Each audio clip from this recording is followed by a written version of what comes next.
Hi, John. Hi, everybody. Good evening. Hi, Colin. Hi. They're gradually popping up. Hi, Rachel. Hiya. Hi. David Lee Jordan. Another Dave. John. Evening. Hi, David. Evening. Lady, hi. Hi, Douglas Lee. How's everybody? How's folks? Evening. Good. Sunburnt. Oh, yeah, you do look a bit. Ooh. What are you building today, John? I'm building today every day. Oh, right. Okay. So, yes. I'm up to first floor level now. Have you? Crikey. Well, it's good to see folks that were able to come on Saturday to the practical astronomy day. Good turnout. Meet lots of folks. It was a good turnout, wasn't it? Did Yeah. you get many inquiries for Northampton? Yeah, we had a few. We gave a few of the brochures out. Yeah. Good stuff. The SPA was busy, Rachel. Yeah, I didn't really get a chance to get around to anyone, really. I only planned to help in a little bit. People were coming to me rather than me going round. So, yeah. Busy on your stall. Yeah, it was busy. I saw you through the door. I could see you through the hall.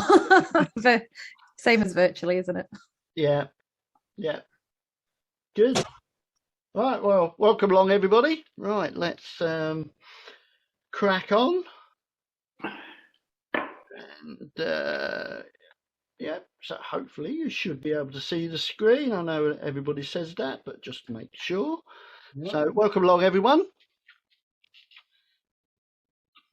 So happy second birthday to us, because it's around about this time that we started all this craziness. Yeah. 16th of March, realising what might be happening, I dashed over to our local Argos and picked up a microphone, because I've not had a microphone for my computer. And that's the start of this. And I was trying to think today how this all started, and I can't really remember how it all started. It was quite strange. Don't know if anybody else can remember how we all started. Because lockdown was a little while after, it was 26th of March. That was when the lockdown came in. So it was, quite a few days after that. And the first official meeting was the 24th of March. And Julian, I'm not sure if he's in, gave us a talk on cold, dark matter. Is it cold, dark, or matter? So that's how it all started, really. But I can't remember why it started or how it started. So, yeah, but here we are 2 years later. And did anybody miss Roger tonight because he's not come in and he wasn't first? So he's missed one. Where is he? Hope he's okay. There he is. No. I did wonder, Dave, there wasn't that customary shout of triumph from Roger. That's right. Exactly. It confused me at the beginning. Yeah, it was all quiet. Where's Roger? Yeah. Okay, Padlet's filling up quite nicely. There's some really nice images coming through on there. So that's really nice to see. Them all coming in there. So if you haven't been on there yet, it's linked from the webpage or the addresses at the top there. Astro Radio, reach out and touch space. There wasn't one last night. Is it continuing? Do you know who's on the committee, Rachel? Yeah, it is continuing. I think Pete had a talk last night, I believe, which is why we didn't do it. And we've dropped down to once a week just for now because everybody was getting a little bit busy now. Life is back to normal. Yeah. He still does his rock show instead on a Saturday. But no, it's still happening. It was just he had a talk this week. So. Yeah, so that's usually Monday evenings at 8 o'clock. So have a look on the Facebook page, reach out and touch space for that. Yeah, because I know Pete announced that he was going to give up quite a bit of the stuff he does, isn't he? Yeah, I know he's been thinking about it for a while, and I don't think it'll stop him doing a lot, but I think it's that tie to commitment to have to do something. I think he'll still do lots by choice. Yeah, exactly. Yeah, definitely. The other one, I don't know if Mike's in. Is Mike in? I haven't seen him pop up. Is the Ghost Space Watch. And the next one is 23rd of March. And that's all about Think Orbital. designing and manufacturing high-volume, cost-effective, habitable space structures for low Earth orbit and beyond. So, habitable space structures then. So go on the Go Space Watch website. There is a cost for that one, but yep. And I've also been told of Clydesdale Astronomical Society. They've got Gordon Mackay on the 28th of March, talking about controversies in astronomy, and all the details of that are on the Virtual Astronomy Club webpage. And we've also got the International Astronomy Show. It's another event in the future, but that's 14th, 15th of October. So that's one to look forward to. I'm not going to be able to make that one, but yeah, so that should be another good one, like the Practical Astronomy Show was. And this other one in Worcester is coming up in October as well, just before that one on the 8th of October. So that should be a good, fun family day as well. I think that's more family orientated rather than the Practical Astronomy Show was. All these events are on the Sky Diary, so go to star-gazing.co.uk/diary, and all details on there. So what to see in the sky, all the events that I hear about are all put on there as well, and any anniversaries of notable space dates. Okay, thanks everybody for your donations. We've just about got enough for all the speakers, so that I've got lined up for the next couple of meetings. And yeah, so I've removed it from the website, so we don't need any more. But if you'd like to sign up for any of the email alerts, just go onto the web page and put your details in there, and then you get added to the list. And when I send an email out of what's going on, you'll be alerted. Next meetings is just 2 left before we finish for the summer. 19th of April is a practical session. Do something on polar alignment, some simple DSLR astrophotography. I'm going to do some histogram levels and curves. Someone asked about image reversal in a telescope because it gives an inverted view, and depends whether you use a Schmidt-Cassegrain or whether you're using a star diagonal, will all affect the way it inverts the image. So Roger said he'd do something about astrophotography image processing. If he's not come in, he is in. Hello, Roger. You were late, mate. We missed you. Saying hello first. Oh, well, I've been a bit busy. I forgot. Are you still okay for doing that one? Yeah, I'm okay. Yeah. Be interested to see if there's any particular aspect of astrophotography that anyone would like for me to go into for that meeting. So suggestions in the chat. Yep, good stuff. And then John said he'd do something about observing the Tonkin volcanic eruption from the UK, because the pressure wave that it created, lots of people's weather devices recorded the wave as the change in pressure as the pressure wave went around the Earth. So that's fantastic. So any practical sessions, like to say what you'd like things for Roger or anything, submit your suggestions or questions, and there's a link on the website, or you can go to /questions on my website and submit those on there. And I can forward those on to Roger if there's anything in particular you'd like him to do.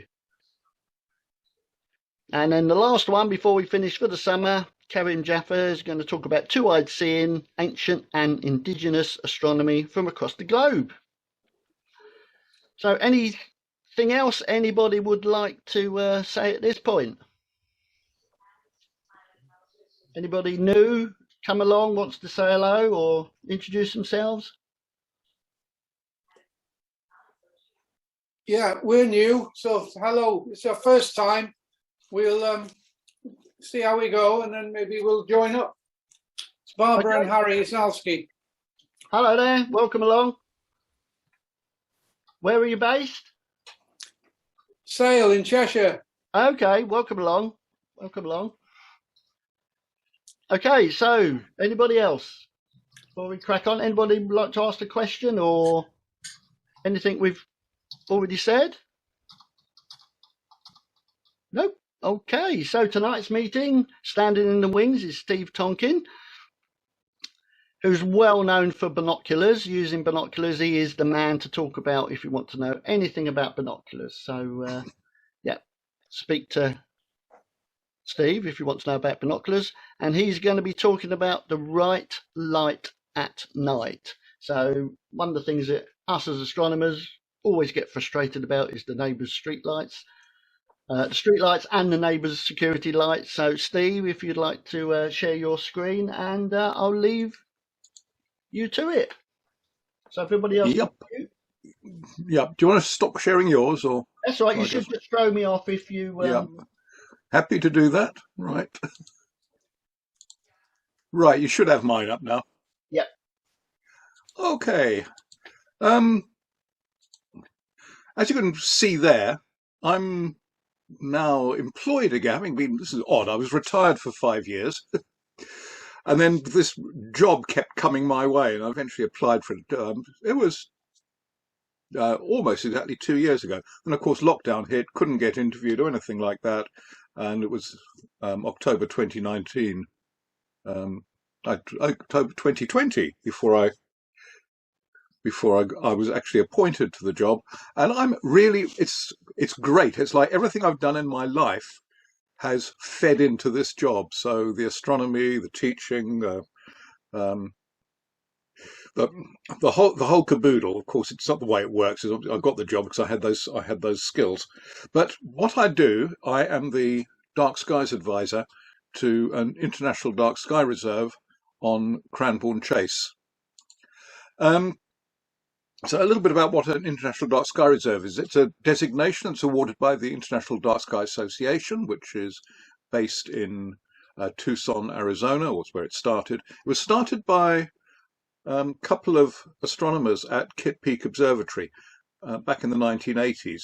They understood light, and they realized that you can have a perfectly good, well-lit, and by well-lit I don't necessarily mean brightly lit, but sensibly lit city and still have a dark sky. And the proof of the pudding is there now in Tucson, which is a city of about 500,000 people. You can see the Milky Way from downtown Tucson if you're not actually under a street light at the time. So that's what they've achieved. It works. It's quite a prestigious designation. There are only 17 in the world, of which 7 are in the UK. I believe there's about to be an 8th because Wales is doing particularly well, and they already have 3, and apparently they're going to be getting a 4th. So that's well done there. Wales has got the highest density of dark sky reserves in the world. So it's awarded because of the exceptional quality of our skies, and not just that, the whole nocturnal environment, which are protected for a whole number of reasons.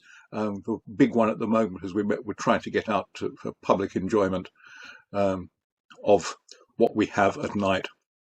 So we have a core area, which is an area meeting absolute minimum criteria for sky quality, and then it's surrounded by a protective buffer zone. So that's us there. The core is in purple. The buffer is in yellow. So we've got Salisbury here, load of light there. Warminster up here. Their light, I think, is going to be getting better. I gave a talk recently where a Warminster town councillor from the planning committee was there, and he's got me to write their lighting paragraph for their neighbourhood plan. So that's great. Blandford Forum down here. And then this big input here is Blandford Camp. It's an army camp. They're blooming awful. The amount of light they throw up into the sky. And then down on the south coast, below the pointer here, we've got the whole Bournemouth, Poole, Christchurch conurbation, which again chucks an enormous amount of light into the sky. The worst bit of light, actually, comes from way off screen here, over towards Fawley in Southampton. We did Country File just nearly a year ago on Cranbourne Chase, and they asked me, "What's that glow over there?" That's Fawley. It's horrible. So I came into this through astronomy, but I think we're going to find out that actually there's a lot more to it. So what does a dark sky reserve mean? Well, it doesn't mean there's no additional statutory planning layer or anything like that. It's not about no lights, and this is one thing we really have to get through to people. We do not want to turn all the lights out. And the mantra we're trying to get people to get to is it's the right light, right place, right time. You do that and everything works fine, generally. What it does mean is that we will consider lighting when we respond to planning applications. We're a statutory consultee, but we do that anyway, even before we got International Dark Sky Reserve status. And we encourage good practice through, it's part of what we have to do, through engagement and information. So that's why I'm here. Thank you, Dave, for inviting me. Right.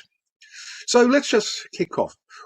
We all need light at night. Let's be absolutely clear about that. We need it for safety, we need it for work, and we need it for leisure. But there's a problem, and that's the problem. Every photon going up into the sky there, interestingly, isn't contributing to light pollution because it's escaping from the Earth. It's not scattered back to you. But this is a lot of light serving absolutely no useful purpose. And interestingly, the stuff in the North Sea here, that's not just ordinary lights on oil rigs, it's also flaring off the gas so they can get at the oil. And we have a fuel crisis. I'll shut up about that. So there's really 4 aspects of light pollution. One is just light presence. And it will disrupt things that expect it to be dark. I think we need to be clear. Nature needs the light. Then there's sky glow. This is an iconic place on Cranbourne Chase. This is Knowlton Church. You can imagine it gets used foreground for lots of astrophotography. And we've got the sky glow in the background here. And this is what we're all familiar with. It's this dome of brightness that obscures our view of the night sky. And it's just caused by misdirected light scattering through the atmosphere. And most of it, all of it really is completely unnecessary. So we can do without that. Then there's glare.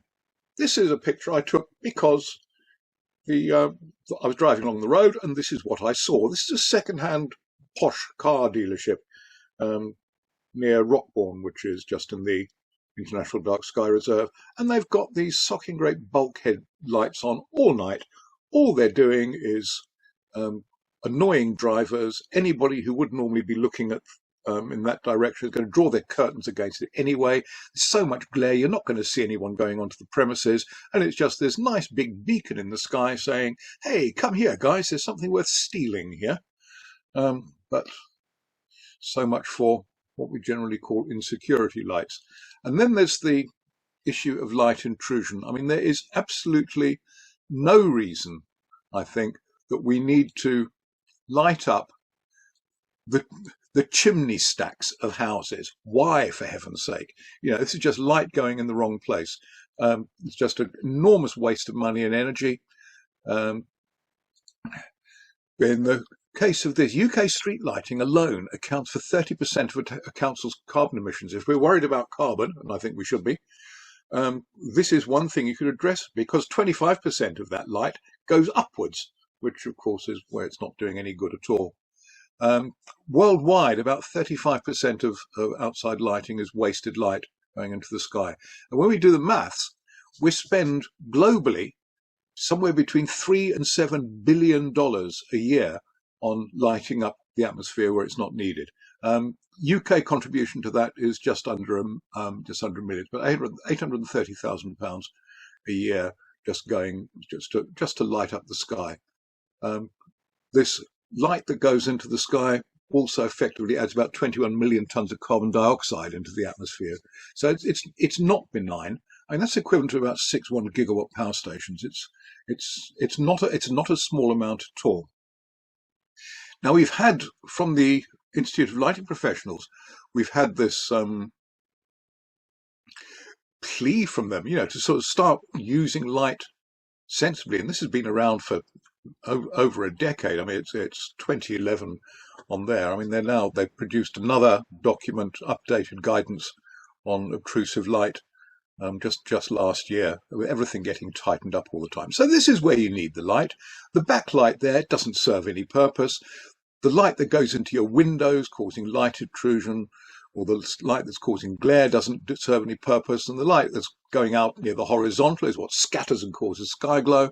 And then you've got direct upward light, which of course is just wasted. So, you know, most light is somehow wasted, and a lot of it goes upwards. So why is this important?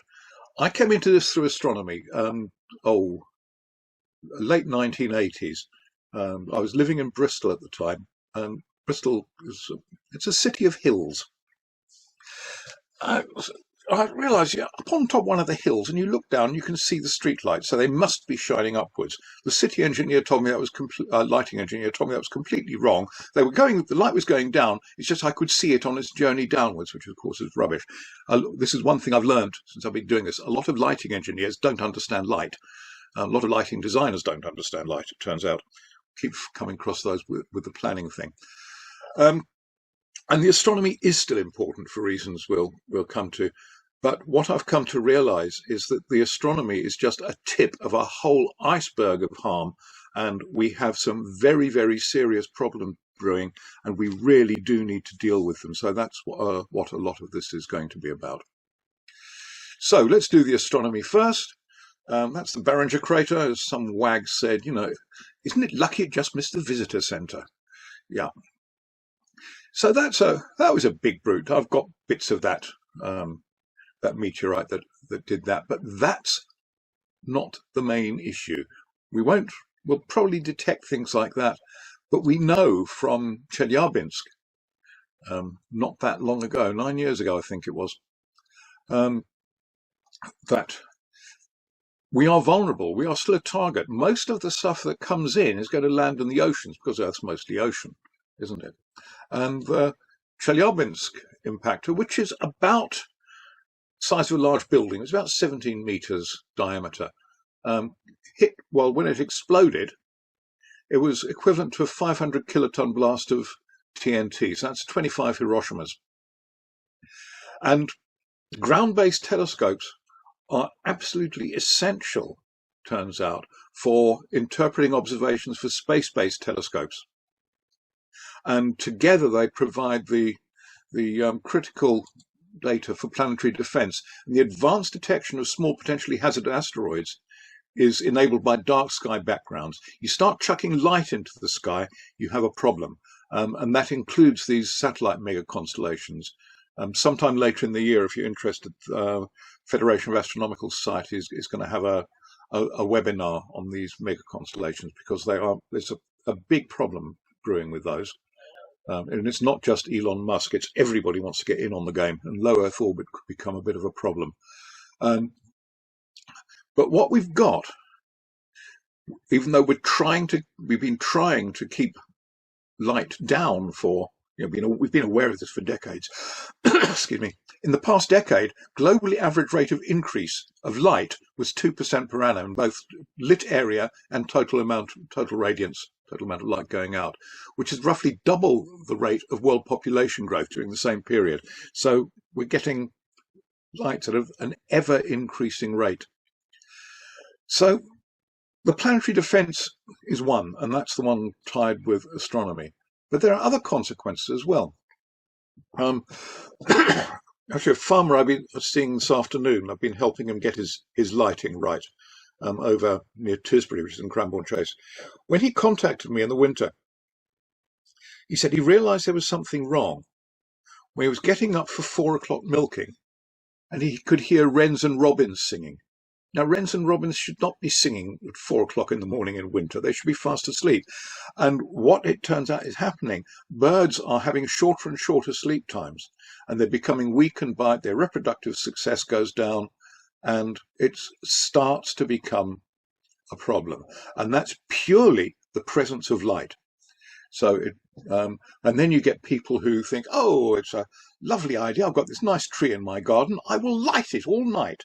So anything living in there is getting 24 hours light, and it's not particularly helpful to it, I have to say. You wouldn't shine a floodlight on your pet hamster all night. Nature needs the night. We've all evolved with a period of light and darkness, and it's important. Birds are much more affected by this when they're migrating.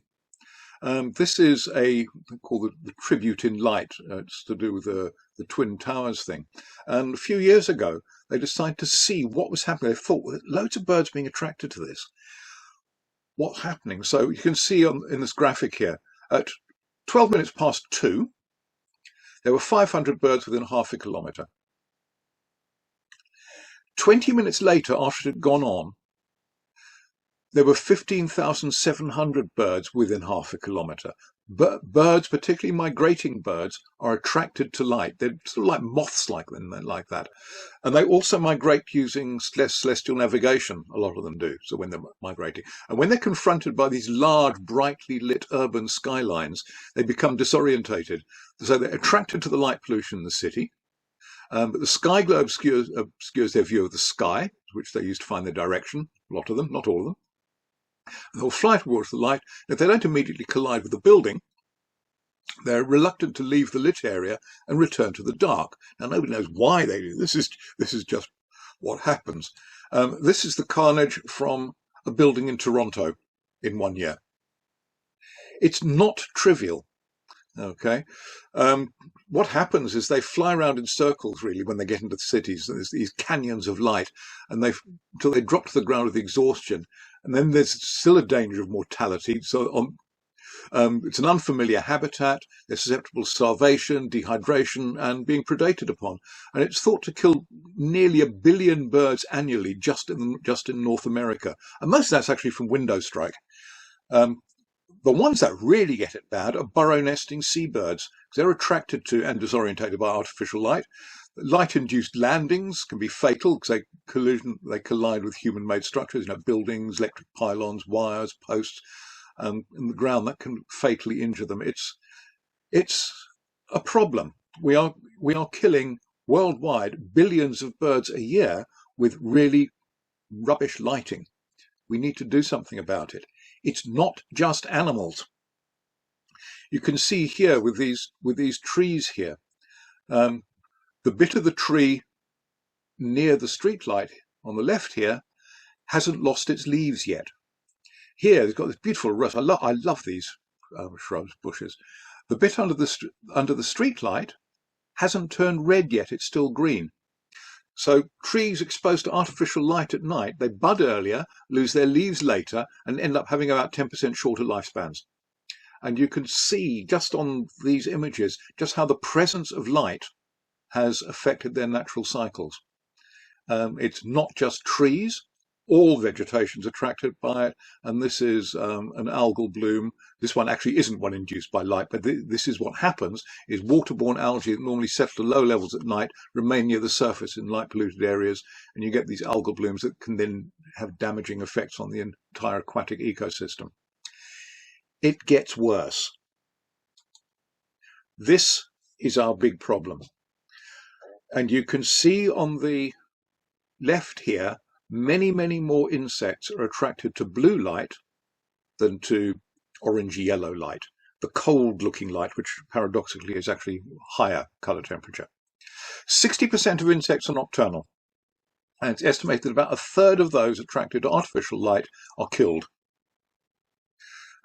This is a problem. If you drive, you'll be aware of this problem, even if you haven't become conscious of it. You wipe far fewer bugs off your windscreen or number plate than you did 10 years ago. And the big thing that's changed is more and more blue-rich artificial lighting. And that is now, and there's some estimates by, there's a UN paper by a couple of writers, Sanchez, Boyer and Vekes from 2019, now suggests that over 40% of all insect species will be extinct within the next 3 decades if we don't do something about it. They're calling it the Insectageddon. It's a really big problem, and it's one that we really need to start taking seriously. There are crops in various places around the world, Israel, Canada, Kenya, French beans in Kenya, for example. They are no longer insect pollinated. There aren't enough insects to do it. They are human pollinated. Blueberries in Canada, I think, is another one. And I can't remember what it was in Israel, but there's this whole thing. You're getting more and more crops now where you have to employ people, obviously at pretty poor wages and all the rest of it, to do the jobs that insects used to do for us. Reflected light as astronomers, you probably know this, is partly polarized.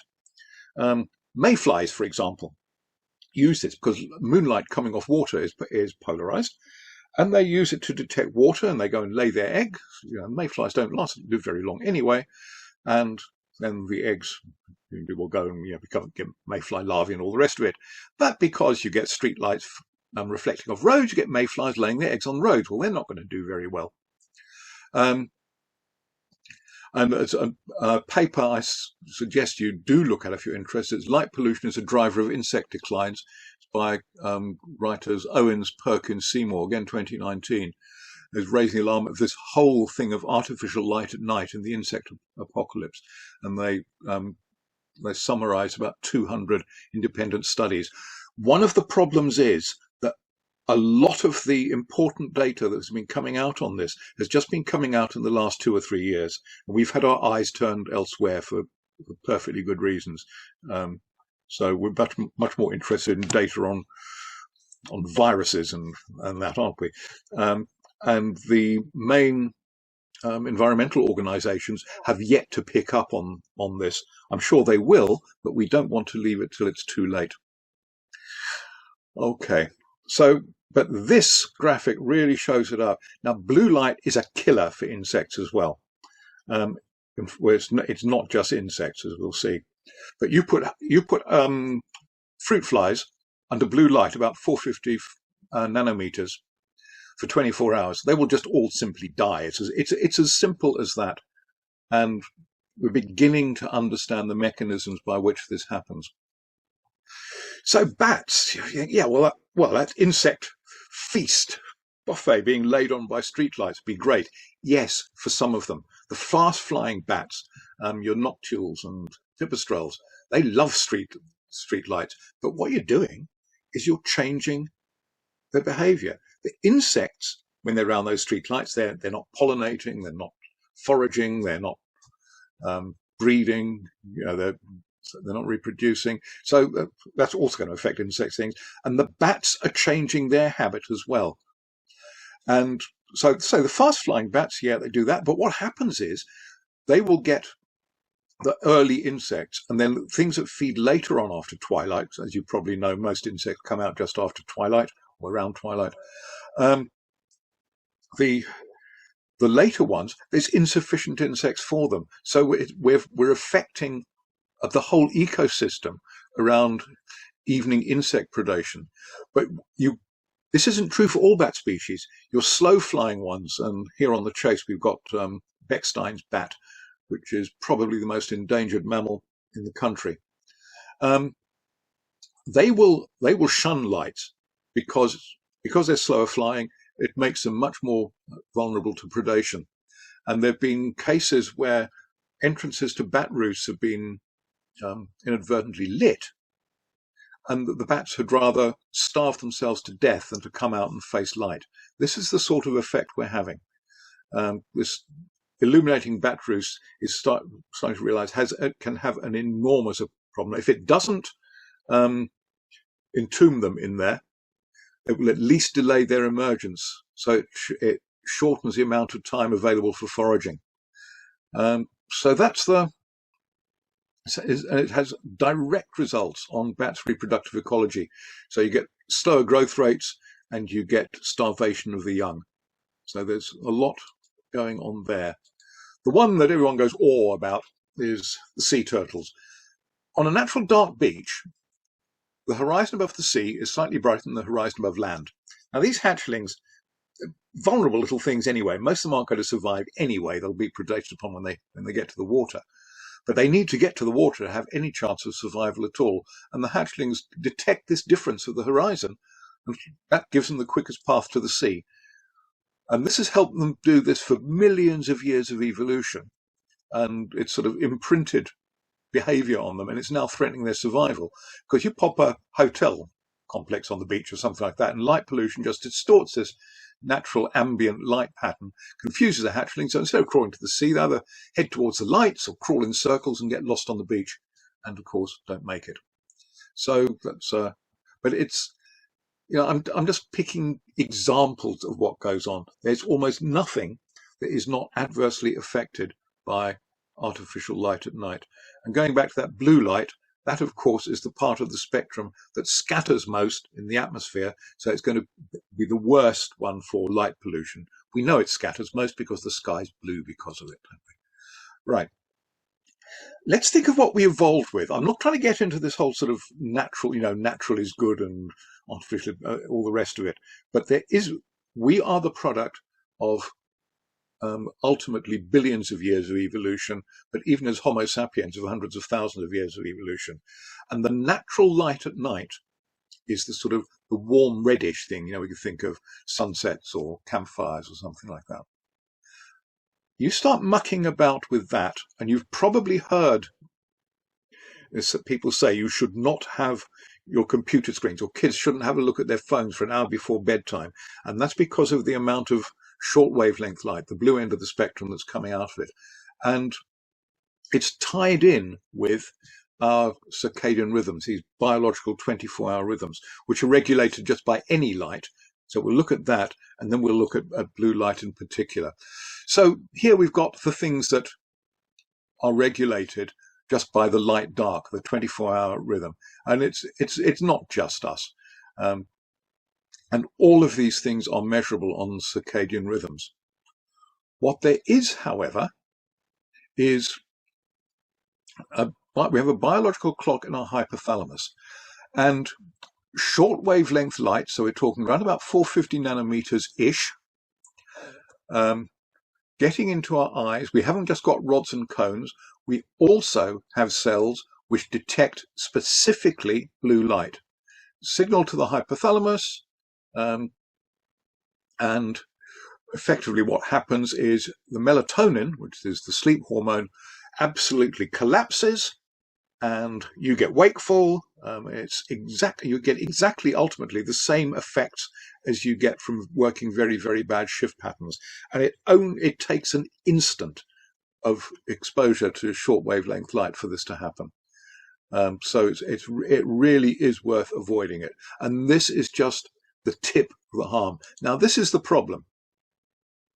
So we've got the melatonin suppression, will come across in the orange one here. The blue light hazard for insects is round about here, peaking around about 440. And your typical white LED has a spectrum which peaks in the blue at 452 nanometers. Now doesn't have to be like that. You can play around with the phosphors on it, so you get it to fluoresce different colors. And people think, something like moonlight. Let's have a look at moonlight.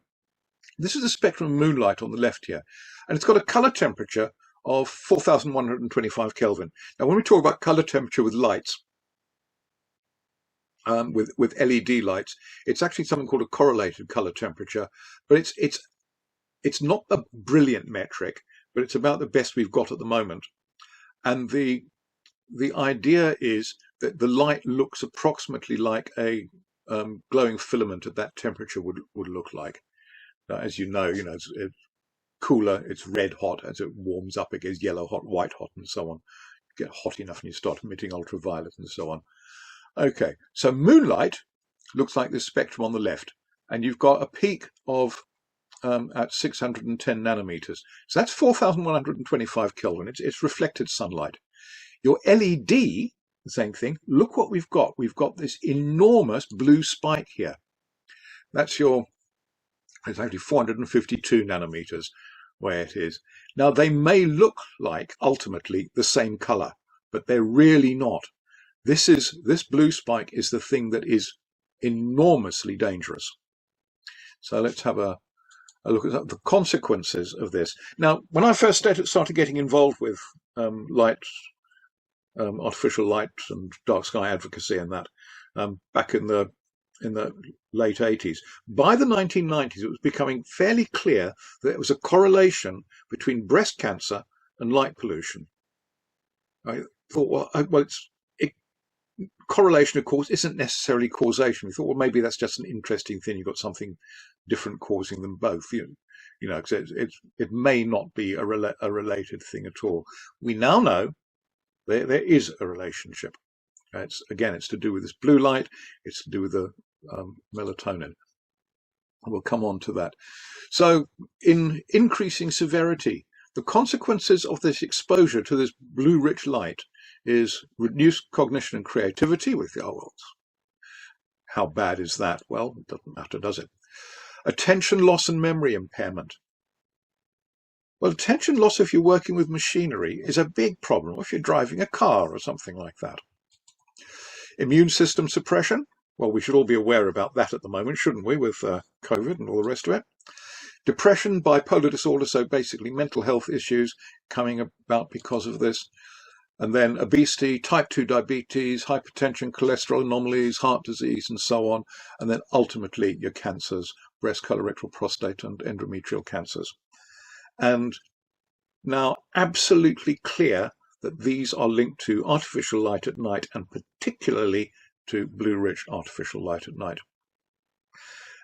There's a chap who used to be an astronomer. He's now I think he's working with Bath Dark Skies. He's called Bob Fosbury, and he has just produced a video where he's just been interviewed for it, and he now knows and has demonstrated the mechanism by which this happens. Our skins are opaque to blue light, but our eyes are not, and the effects are pretty horrendous. He says he wakes up every morning, the first thing he does is put a red light on, because that's what heals us. Okay, so, but hey, we still need light, don't we? You know, I said so right at the beginning. We need it for safety and security. We need it for work. We need it for play. The problem with most security lights or insecurity lights is you get this phenomenon of veiling luminance because of the glare. There you go. You can see him now. You couldn't see him in the first because the light was just too bright, wrong direction, and everything else. And this business of poorly directed, over bright light is a real problem. My friend Bob Misen actually has a photograph that he took of a street light in a car park in a hospital in Bournemouth. And that street light does a couple of things, not street light, a security light, floodlight. And it does a couple of things it needn't do. One is it shines into a ward, so that'll be keeping your patients awake with light that they don't need. They're meant to be getting better in hospital, not getting worse. And it also dazzles people driving into the car park. So, of course, you dazzle drivers and, you know, they don't see pedestrians. So let's have a look at this, see if I can get this operating. Here we go.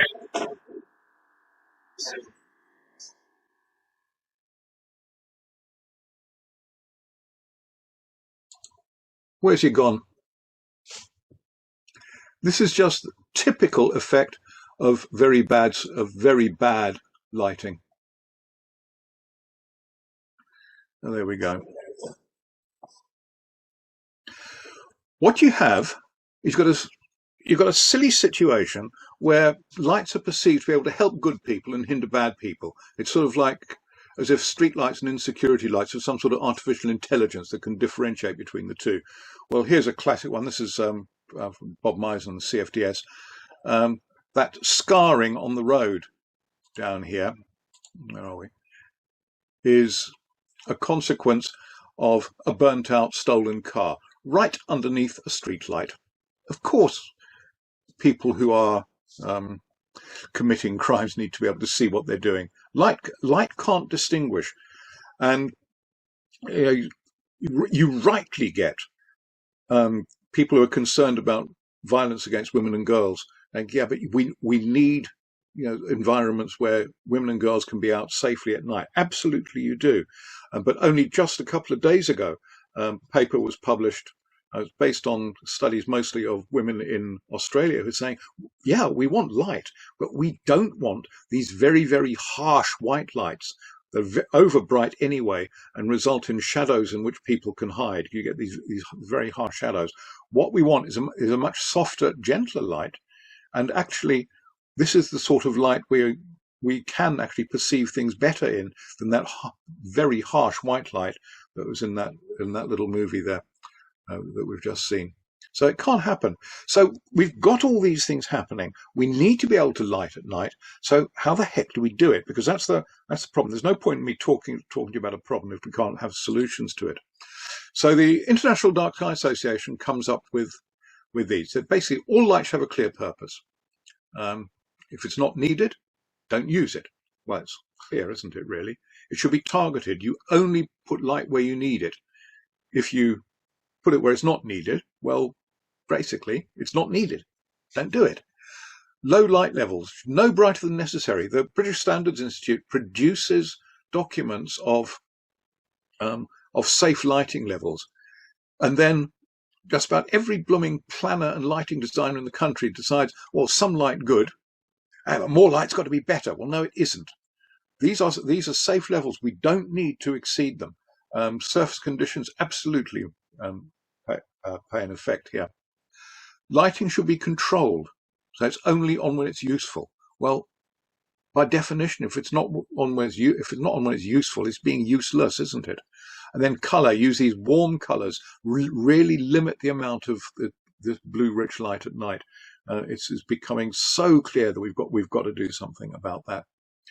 So this is a typical city lighting here. Light going in all directions. Doesn't have to be like that. Dark sky does not mean we have to have a dark ground. This is Tucson. Perfectly well-lit streets. You're not getting all the glare that you're getting in the image on the left. And say, if you're not actually under a street light, so if you can get where your eyes can dark adapt, you will see the Milky Way from there. So street lighting, great. And the light where it's needed. You can help do that by just reducing glare. A lot of people use these PAR lights, which are the reflector lights. You can buy things called PAR shields, which you put on them. And all of a sudden, you can see a heck of a lot better. This reducing the light intensity can work very well. So this is actually somewhere in California, I think. This is before. You've got this chalet complex here with the lights over the doors, nice and bright. Well, you think 80-watt lights, that's not that bright. Yeah, but look what happens when you put 32-watt lights of a warmer color temperature in. You can see more. Use motion detectors. Motion sensors will tell you when, well, they'll turn the lights for you, but they'll also tell you when somebody else is coming towards your premises. And there will be a change. Humans notice change. Having just like bright light on all night doesn't really serve anybody, apart from say, just a courtesy light for crooks, really, aren't they? Color temperature. This is really an indication of it here. So we can go 6,000 Kelvin, these really high intensity lights, and then right down to 2700, which is pretty much the old incandescence. 3000 was your sort of tungsten lights-ish, anywhere along here, depends on where they were. I mean, what would you rather have coming towards you, car after car after car at night? I certainly don't want those. That sort of thing makes me reach for my driving glasses. Which everyone said, you can't do that because it cuts out the light and you'll see less. No, you don't, because we all know as astronomers, seeing things is about contrast. It's not just about the amount of light. Yeah, though I'll just say all of these lights here, they're all giving out the same amount of light, by the way. So they all have the same luminous flux. Okay. So remember the old sodium lights? Blooming awful things, except that we could filter them out. So only the low pressure ones, you're just getting those 2 sodium lines in the spectrum. So dead easy to filter out. So great for astronomy, but they gave terrible color rendition, which was not so good for safety. You get a 2200 Kelvin LED, it'll look a bit like the old sodium lamps, but look, we're seeing the greens. We can see the greens and blues under it. Yes, they're still full spectrum, so you can still get good color rendition from it, which is important. And you can vastly limit the amount of the blue. As you say, none of this is going to happen unless there's an economic benefit. Well, yes, there is an economic benefit to not killing all the insects. It's one we probably won't notice until it's too late. And I shouldn't exaggerate, it's not killing all the insects, it's only taking 40% of them out. Only. Right, and astrotourism for somewhere like where I work is a big deal. It's mostly rural, But you've got a lot of bed and breakfasts which they are effectively summer-only businesses. But by extending it with astrotourism, which is now a global thing, people can extend their business period. So it attracts more visitors. Galloway Forest, which is one of the first places to do this, they analysed their first year thing, and there was basically £1.93 return on each pound invested in dark sky measures. Where do you get a return like that? Well, unless you sort of bought nickel cheaply a couple of weeks ago, there's nowhere else you'd have got this, is there? It's a really good return on investment, and they reckon the overall economic benefits are probably much, much more. Now, one of the ways we look at where to go in the night sky is there's the CPRE does its annual night blight, or count the stars in Orion, and you can see what England is like for light pollution on the left here. We're just in here in this nice little dark place over here. So we are one of the darkest places in England. And one of the things we're doing is we're trying to get everywhere in our area, but now I'm sort of working over abroad, to get lighting ordinances put into neighbourhood plans. Neighbourhood plans periodically come up for review, and I will send this or an equivalent thereof. I'll rewrite it for your particular situation, if you like. Have a statement like this, that development should be designed to conserve and enhance the intrinsic quality of dark night skies. Lighting which is proposed to be installed should meet or exceed, and there's no reason lighting shouldn't exceed the level of protection appropriate to environmental zone E1. This is for something in our buffer zone, which is in environmental zone E1, as defined by the Institute of Lighting Professionals, with the addition that external lighting should not exceed a correlated colour temperature of 2700 Kelvin. We've got to get rid of this blue. So that's what that's all about. And if we can get enough councils adopting these in neighbourhood plans, then I think we can start getting somewhere. It's going to take probably 10 years to get into everybody, but we've got to start somewhere. And another thing we're doing now on the Chase is we are giving people dark sky friendly awards. If they change their lighting, we will recognize it, we will advertise them, we will give them certificates and plaques they can use, and as a consequence of this, they will be able to advertise their business as being dark sky friendly. It's becoming a thing, starting to get more and more applications for this now. So we'll be giving out, I expect next month, we'll be giving out a whole load of awards, which is great to be able to do, and other people will notice it and maybe catch on.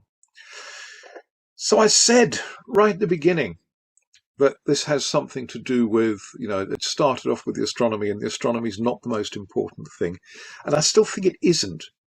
But I still think it is important, though, for something that we sort of lose sight of a bit. This is Badbury Rings, which is again near where I am. The light pollution, the aurora on the horizon. That's the lights from Bournemouth, Christchurch, and Poole, and you can see, with decent imaging, you can still see Barnard's Loop there in Orion. But most people don't see this. Somewhere between 80 and 90% of people in the UK have never seen the Milky Way. We keep hearing stories of people who, from usually the big cities, who end up in the country, go out at night and read all these stars and being frightened by the night sky. And that's a terrible thing. And because this is a heritage that we share with every human being who has ever lived, every sighted human being who has ever lived has shared this heritage, and we're just wiping it out for each other. And I think that's an enormous shame. And if you're at all interested in astromythology, when you hear these wonderful stories of the night sky, that has come down through generations, you realize how much this has meant to so many different people in so many different cultures. And it's such a shame to get rid of it. Michael Crichton, in his book Travels, I think summed it up better than, well, certainly than I could. Modern city dwellers cannot even see the stars at night. This humbling reminder of man's place in the scheme of things, which human beings once saw every 24 hours, is denied them. It's no wonder that people lose their bearings. They lose track of who they really are and what their lives are really about.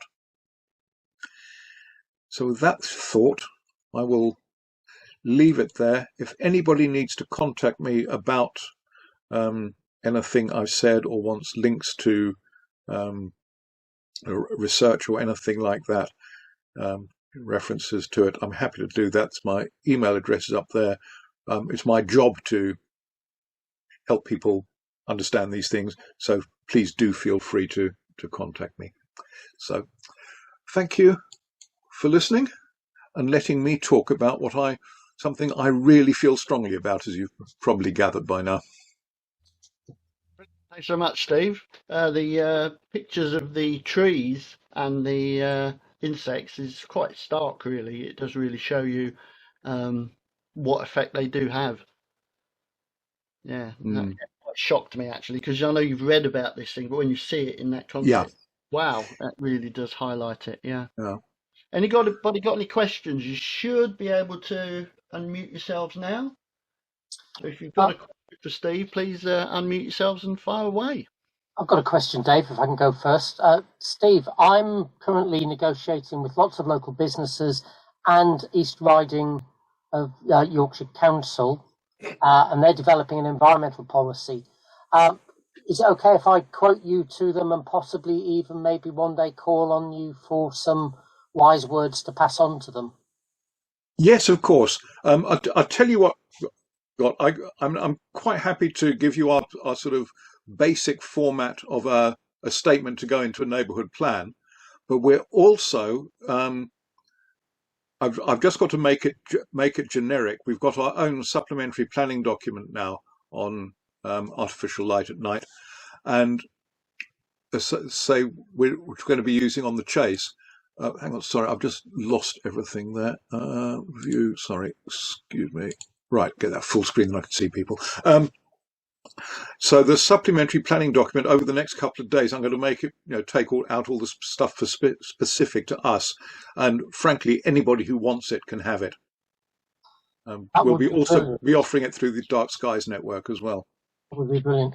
I've got to say, I am finding it quite encouraging how positive local businesses can be if you approach them. It just takes so long. But I've had local businesses who've invested, I don't know how much money, on light sensors, shielding, switching off car park lights.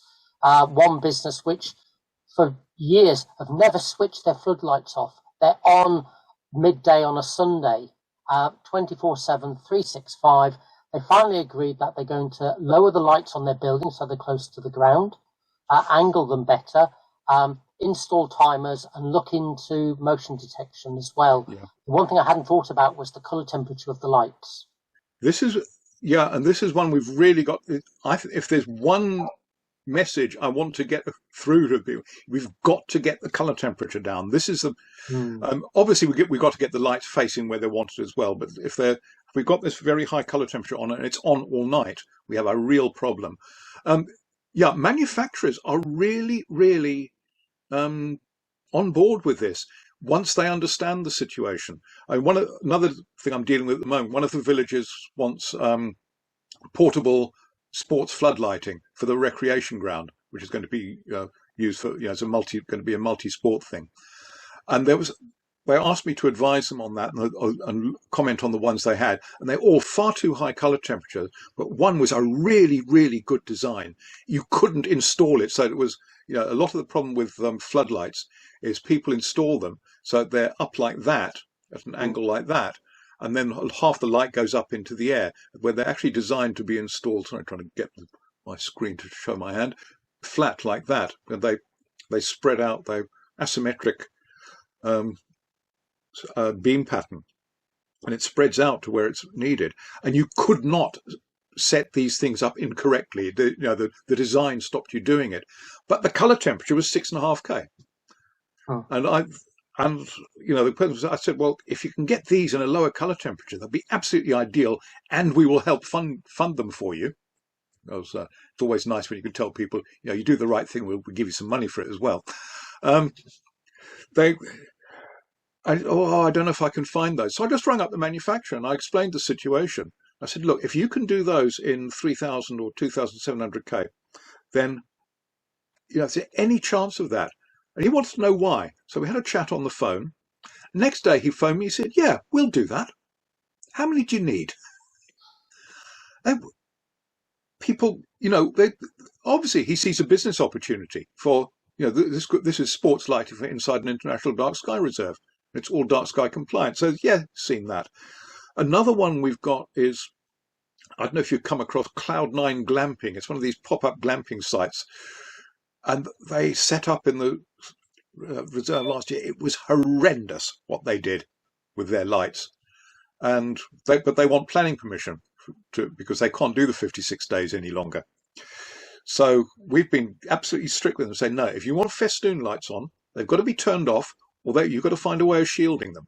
But you can't do that. But insurance way less. But this. But that. And we just stuck with it. And today, I got an email showing me, we're going to have these cowls made for them. Do you think they'll work?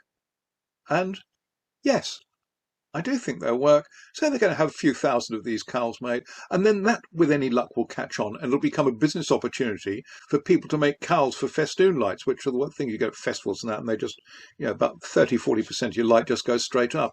So that's another one. The other thing is that most people are not aware of how blooming awful their lights are.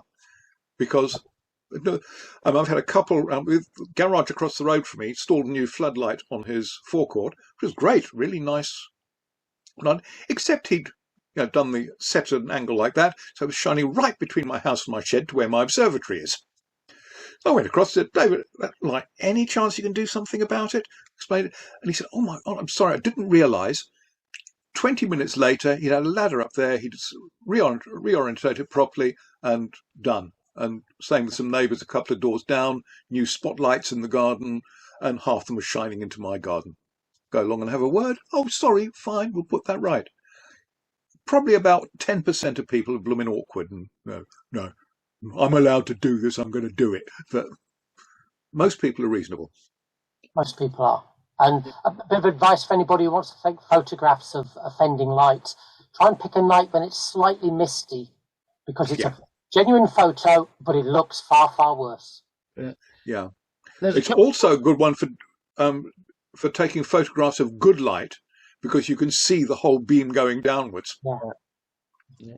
There's a couple of points in the chat, but George has got his hand up as well. George? Okay.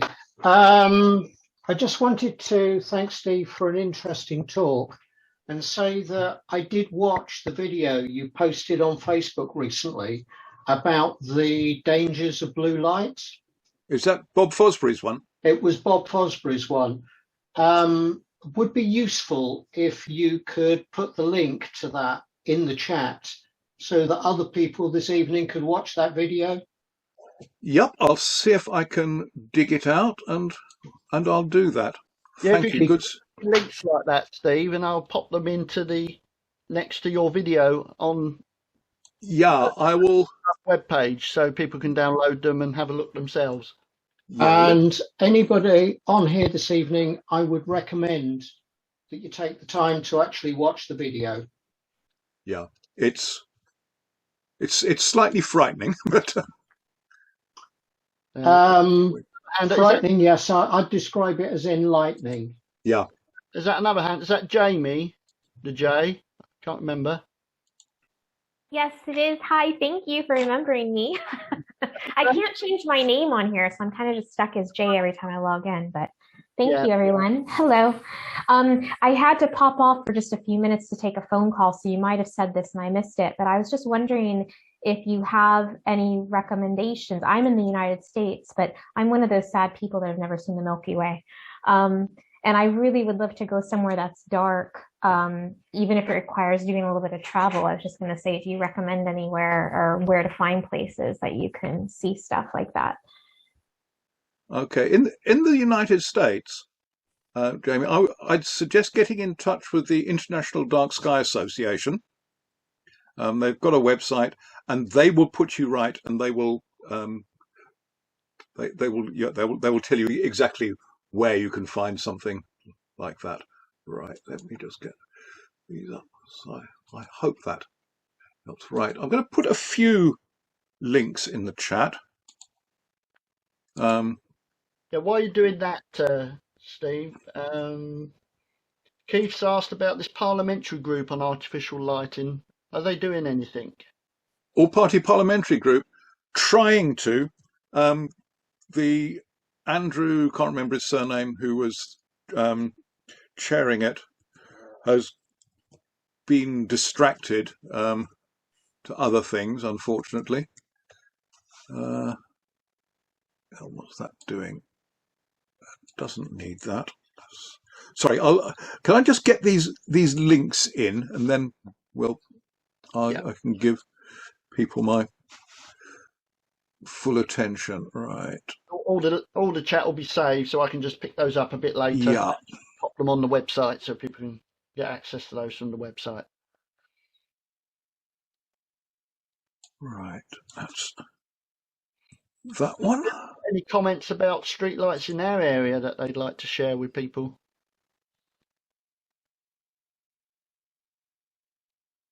Because I know some years ago, where I used to live, there was a street light up the road and across the other side of the road. It used to shine straight into my observatory.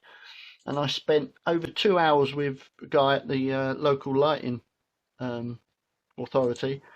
And he just couldn't. I took maps and plans and showed the way the light was going, and it was going between the houses and it was shining straight in the observatory. But he didn't understand any of it at all. Nothing ever got done. But when I moved here, we got a street light right outside the house. And so I just rung them up and said, oh, got the street light outside. It's really disturbing me at night. Oh, you want to get a blackout blind? Well, I've got a blackout blind, but still light comes around the edge. 3 days later, they put a shield on the back of it. They've had a similar situation. I complained about a light at the back of our garden. Nothing happened for a couple of weeks.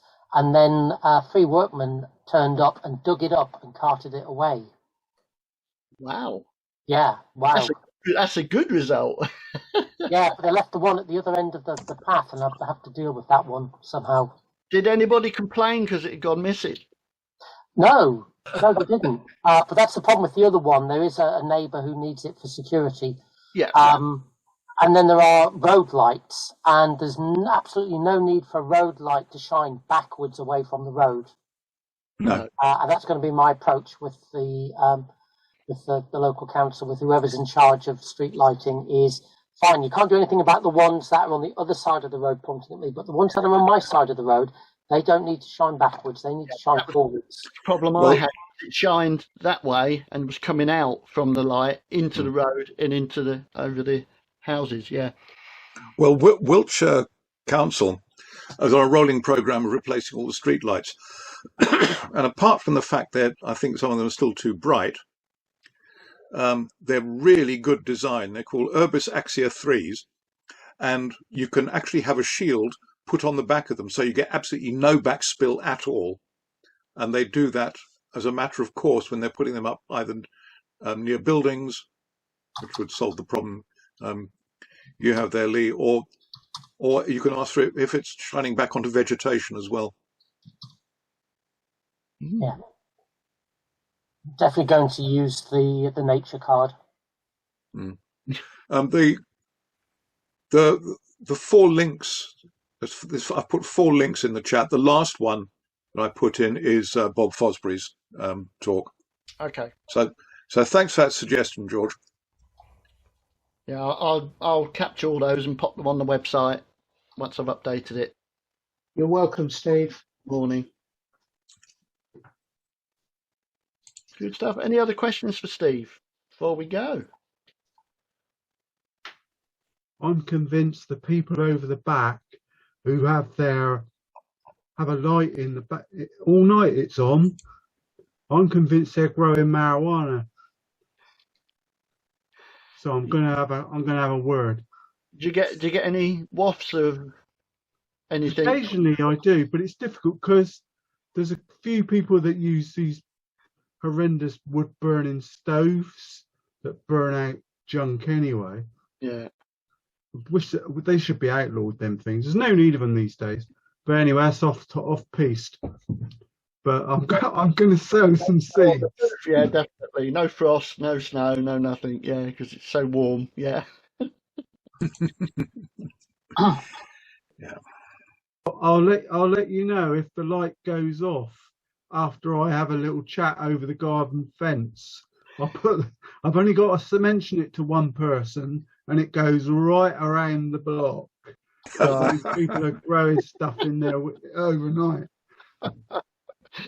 Brilliant. David, have you said anything? Because Bournemouth, Christchurch and Poole are consulting at the moment on the new plan. Are you putting anything in there about light? Do you know what? They've been emailing me that for weeks, months. I'm a special consultant, and that hasn't crossed my mind. But I will. Thanks for the reminder. Yeah. No. Okay, any other questions from anybody? No? Well, as somebody put in the chat, Steve, thank you very much for an illuminating talk. Very, very good, yeah. I stole it from the chat. Dave, I'll pop my email in the chat as well, in case anyone does want to try and get in touch at a later date. Yeah.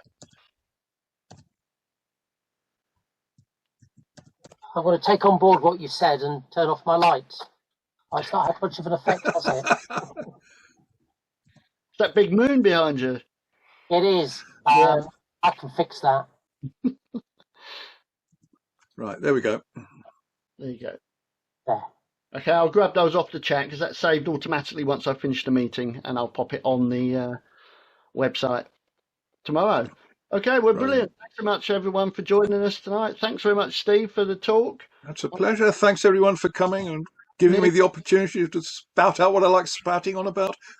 Fantastic. So, we'll see you in a little less than a month now because we're a week late this week. So it's the practical session. So if you've got any questions or anything you'd like to add or ask that Roger can do, or you think something else we can add to the list, just let us know using the link or email me directly. Okay, so we'll see you all whenever we're meeting. I can't remember the date it was. If you see any bad lighting, just remember, exterminate. Yeah. Brilliant, Dave. Don't commit criminal damage, however useful a Black Widow catapult. Can't condone or encourage. Well, if you do, use ice cubes. Yeah, good one. You thought that too much. My path comes spherical out ice every cube time I for open Black it Widow up, catapult. Yeah. Oh, I see. Yeah, of course. Yeah, excellent. Right. Well, thanks so much, Steve. Well, thanks everyone for joining tonight. Thanks, Dave. Again. Thank you, Steve. Thank you, Dave. Oh, look! Keep looking out. Look. Yep. Hey. So before we go, you know what I'm going to say? Keep safe, keep well, and keep looking up. Yep. Thanks Yeah. a lot. Thank you. Thanks all. Great night. Thanks all. Night, everybody. Great night. Dave. Night. Bye. Night.